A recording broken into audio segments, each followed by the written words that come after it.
I want to be stronger on land so that I don't have to put out 100% effort to get the same result in the water. So let's say me and you have the exact same board, the exact same wave, we do the exact same turn, and I produce a little bit more force than you.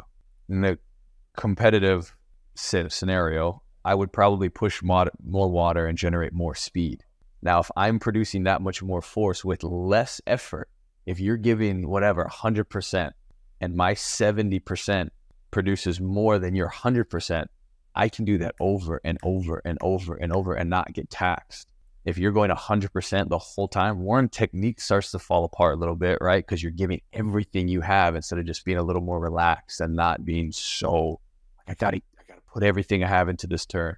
And over a long period of time, you save so much more energy being efficient, but you put in the work on land to develop that strength to be efficient in the water. And I don't want to have to do 100% effort. I think a lot of mechanics fall apart when you try too hard to do something, especially power surfing. You push too hard and the fins blow out all the time, or you hold the turn a little too long and then you might make the turn, but now you get caught behind the section and it doesn't follow through. So when I started training and getting stronger, I was like, oh, wow, I'm putting out less effort and producing more speed and force than I was, 2 years ago. And then when you apply technique to that physical advantage, it's like good luck. Again, you take two guys that have the exact same technique, right? And somebody's just a little more efficient, a little stronger, a little quicker. They're gaining these small advantages over the next person.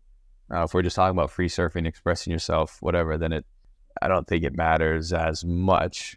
But when it came to like wanting to be competitive, wanting to push more water, wanting to be faster, that I was like, ooh, these are the things that are going to get me to those places.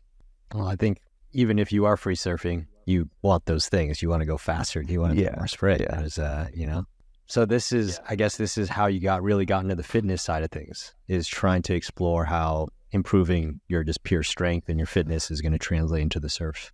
Yeah, because I was so far behind everybody, I started to realize that I need to find areas that I can improve on that people aren't pushing as hard, because it's going to take me years and years and years to catch up to these guys in the water, right? They have too much experience. So where can I gain an advantage? I was like, nobody's training. And once it made sense to me on like how it converts into the water, because it's a lot of hard work. And I feel like surfers train more now, but we're talking back in the day, surfers didn't want to put in any effort. It wasn't cool to put in effort. If you were the guy trying too hard or being too competitive, you were like a loser. So I would train at night in the dark where nobody knew I was building my arsenal to come after them. They didn't know, man. A lot of them didn't know. I was like, once we started to get to the big wave stuff, people came around because they didn't want to die. But when it was just small wave and competitive stuff, I was one of the only guys really pushing hard in the fitness world, because I was like, I need some advantage somewhere. So if I can out paddle them, if we're trying to get wave counts up, right, and I don't get tired, and I can surf for 4 hours instead of 3 hours, or 4 hours instead of 3.5 hours. It's like those extra 30 minutes over 10 years will give me a small advantage. And so I was like, then fitness is one of the ways that's going to get me to gain those inches, to catch up, because I'm so far behind. I want to catch up. So not only putting massive, that's so interesting. Yeah, it was water time and gym time, which most people just wanted the water time. Right. I think what's so interesting, the way I'm hearing you talk, which makes a lot of sense, is your time horizon is so long. You're talking about, I'm going to gain 30 minutes every session, but over 10 years. And over that time period, I'm going to just surpass everybody. Yeah. And I don't think most people think on that level of time frame, but it's impressive, because I think that's how the greatest people really are going to be the best, right? Yeah, that came from the sports psychology stuff. Yeah, it was, you will usually overestimate what you're capable of doing in a year and underestimate what you're capable of doing in 10 years. And when I heard that, again, these are all like, you get quotes and you get these ideas, and these certain things resonate with people really well. And it was things like that really clicked and went, okay, I know I'm not going to catch any of these pro surfers in the next year. That's impossible. Yeah. But when I say, what about 10 years? Like, whoa, who could stop me in 10 years? Like, you know how much work I can put in 10 years? If I can gain an inch on these guys every day for the next 10 years, I'll be right there with them in 10 years. I need the time. That's such a great attitude. That is such a great attitude. I think especially with surfing, because the gains are just so incremental. But if you just like a steady little improvement over time, it's gonna pay off. So what were some of the things that you were training in the gym? Man, I've learned so much. If I could go back, I would do it different. But when I first started training, everything was circuit training. And everything was like, I'm talking balls to the wall. Like if I wasn't completely exhausted, or if I didn't feel like I just got hit by a truck, I felt like I didn't do enough. So I missed out on a lot of, one, unwinding from what surfing does. Surfing, and there's so much torque and twisting and arching your back, and you get into these really weird positions, especially hips, knees, and ankles. People are hurting all the time.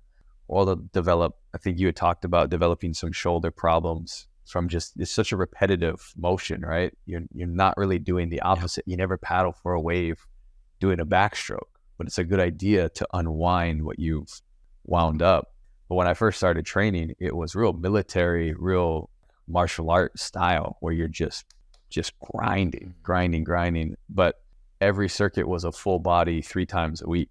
You were doing arms, shoulders, like pushing sleds. We were like, thankfully enough, shout out again, Big Mike, he had a gym in his garage, and he would just invite us over, and he was pretty knowledgeable.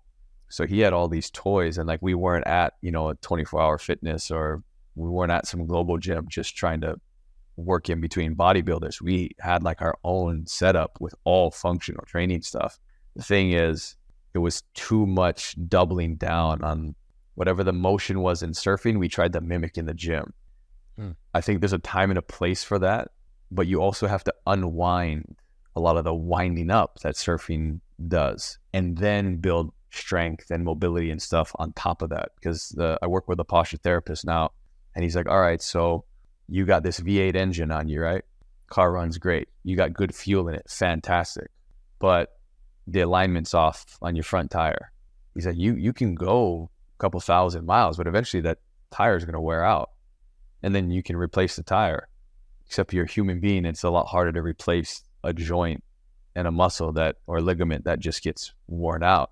He's like, but if that alignment is straight, you'll get a lot more use out of that. And he's like, and then you can hammer away, do all this stuff. But he's like, make sure you're lined up. And it wasn't just yoga and chiropractic work. He's like, you really got to make sure that the muscles have been trained to hold these straight positions. But I didn't know that in the beginning. I was like, let's go. Let's just kill myself at the gym. Right. Like what? Yeah, it was a lot of just circuit. Oh, it was weights, cardio, it was everything you could think of, almost CrossFit-esque without the sport aspect of it. You were literally like, here, you're going to do 1 minute of barbell curls, and you're going to do 1 minute on the rower, then you're going to run 100 meters back and forth for a minute, then you're going to do push-ups for a minute, then you're going to do pull-ups for a minute, and everything was, you're kind of going to failure because the rounds just never stop. That would be one circuit, and you would do that 6, 8, 10 times. And by the last round, you're doing 1 pull-up, 2 push-ups, half a barbell curl. You're walking up and down. You're just not stopping. But if I could go back, I would restructure a little differently. But that taught me some mental toughness, if anything. The biggest benefit of that was you're going to put in all this hard work on land that when I got into the water, it was easy, right? Train hard, win easy. So what would you recommend for the everyday surfer? They're trying to improve, they're trying to get good, maybe not as crazy, as intense of a program as you were doing when you're just balls to the wall trying to be the best surfer ever. But, how would you prioritize things, and what would you suggest? Yeah, depending on their goals, it's kind of hard to answer, right? Because an everyday surfer that wants to, and like when I was trying to be better than everybody, that would just help me get better, even though the idea was so big, right? Like I want to be pro, I want to be on the tour, I want to be the best. that just forced me that no matter where I wasn't stopping, because I was never going to get there, but I was also just driven to get up to that place. If they're someone that's surfing every day, even if they're not trying to be a pro surfer or whatever, for the fitness stuff, I would say I gotta go with, you should look into some posture therapy stuff for sure to do a lot of the unwinding. I work with this guy, Vinny Crispino. He has, he's on Instagram. It's called The Pain Academy. He does a lot of really good stuff. He has tons of free content, but he also has online stuff that people can check out. If you are someone who doesn't have any injuries and you feel pretty lined up, for surfing, get your legs and your core like dialed in for sure. Even now, so I don't surf as much as I used to, but I have more power now than I did. The technique's a little off, but what I do a lot is, one is called the belt squat. You no longer decompress your back by putting a barbell on your spine. So when you load your back, I'm going to get a lot of hate for this because 99% of the fitness population still uses a barbell. But again, for surfers, you don't need to carry hundreds of pounds on your shoulders, right? Like you might get some G forces from a big wave, but it's not compressing your spine the way that a barbell is. So a belt squat actually decompresses your spine.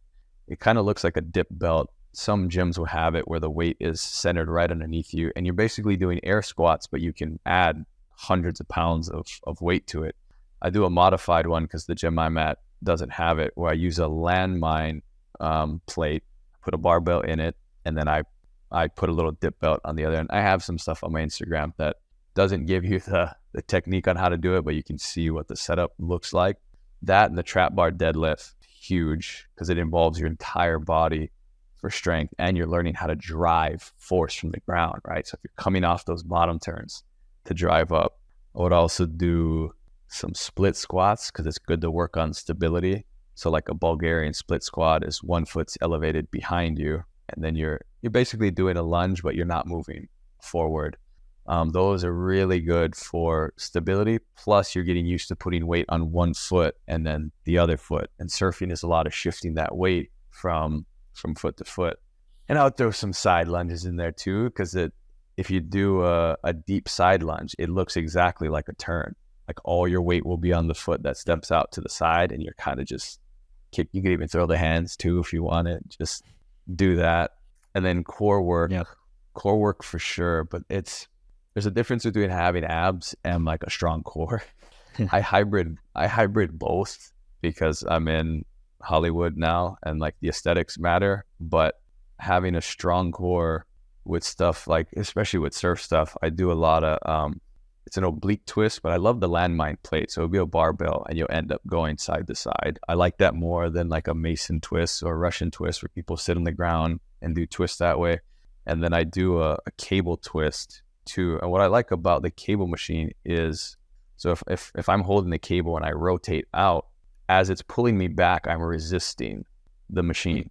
So in a sense, I just did a backside turn and a frontside turn, a backside turn and a frontside turn. I'm not just drilling one side. It really does balance out pretty well. And you can go goofy and regular with it, right? Like you'll switch stance, and that's a really good core workout. A lot of people will do planks and stuff, but I'm like, you don't really need a plank for surfing, in my opinion. Like you're never in that position. We used to do tons of planks with like all the surf fitness DVDs I bought in the book. They're like, you need planks. I'm like, when do I ever plank in the water? Never. Yeah. Isometrics, time and a place for them, sure, but I'm going to get in trouble. Some people are going to disagree with me heavily, but again, this is my personal experience for training for the last 13 years. And I was a surfer before I was a trainer. So I geared the training for what I had already had experience with, not the opposite. I think a lot of trainers that picked up surfing later, they have a different relationship with how I'm not saying that they're wrong. I'm just saying, I don't know if they have the depth of understanding of the feel for certain things that I do. Right. Someone like, I don't know if you know Kahea Hart. He's a surfer turned trainer. I think he's got a lot of good stuff too. Yeah, for the everyday surfer, get your legs stronger, work on your balance with some like single leg stuff, get your core strong with some rotational stuff. And the rotational stuff also helps counterbalance, you know, because you're either goofy or you're regular, and you're going to be overdeveloped on one side from being that way. So the balancing it out rotationally is really good for longevity, not just creating power. Hey everyone, if you like this video, make sure to hit that subscribe button down there and check out our other videos because we got tons of great content to help you improve.